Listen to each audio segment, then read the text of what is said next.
मनुष्य अपने विश्वास से निर्मित होता है। जैसा वो विश्वास करता है वैसा वो बन जाता है। एक सब्जी वाला था।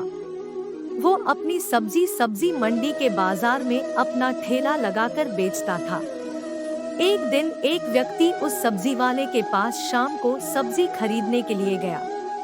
उस व्यक्ति ने देखा कि सब्जी का ठेला है पर सब्जी वाला वहाँ पर नहीं है। उस व्यक्ति ने सोचा कि ये सब्जी वाला कहीं पर काम से गया होगा, थोड़ी देर रुककर इंतजार करता हो। वो इंतजार करने लगा लेकिन वो सब्जी वाला आया ही नहीं। कुछ देर बाद उस व्यक्ति ने सब्जी का जो ठेला था उसकी तरफ देखा। ठेले पर एक छोटा सा बोर्ड लगाया हुआ था। उस बोर्ड पर लिखा था कि आप अगर जल्दी में हो तो सब्जी खुद इस ठेले में से ले ले और उसके जो भी पैसे हो वो सामने एक डिब्बा रखा है उसमें रख दे। उस व्यक्ति ने देखा कि इस बोर्ड पर तो सारे सब्जी के दाम भी लिखे हैं। मुझे बीच बीच में मेरी बीमार माँ के लिए घर जाना पड़ता है, उनकी देखभाल करने के लिए। घर पर मेरे सिवा और कोई नहीं है। मुझे इस वजह से बीच बीच में ठेला ऐसे छोड़कर उनको खाना खिलाने के लिए और दवाई देने के लिए जाना पड़ता है।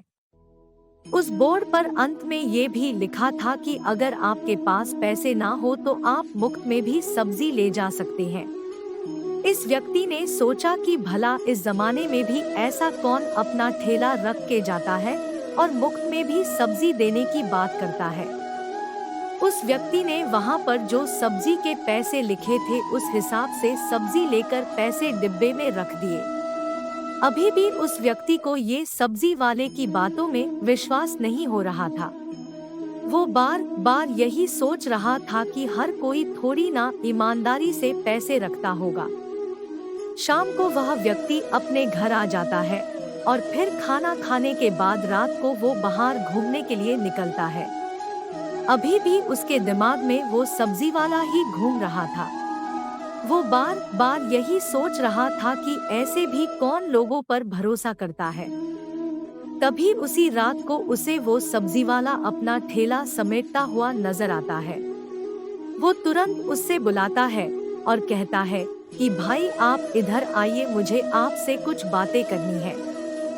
वो सब्जी वाला कहता है कि आप 5 मिनट रुकिए, मैं ये ठेला समेट लूं, उसके बाद आपसे बात करता हूँ। फिर वो सब्जी वाल उसे व्यक्ति के पास जाता है और वो व्यक्ति उसे कहीं पर बिठाता है और उनसे कहता है कि आप मुझे ये बताइए कि आप अपनी सब्जी का ठेला ऐसे कैसे छोड़कर चले जाते हैं।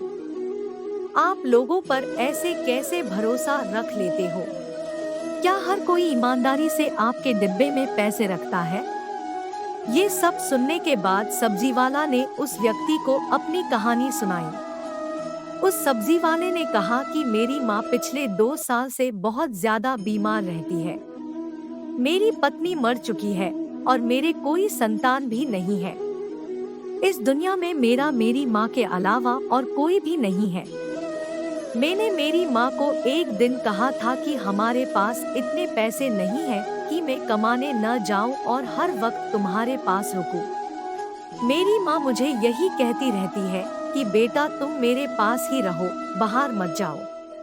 मैंने उनको समझाने की बहुत कोशिश की थी कि मैं अगर सब्जी बेचने नहीं जाऊंगा तो फिर आपकी दवाई और हमारे खाने पीने के पैसे कौन देगा।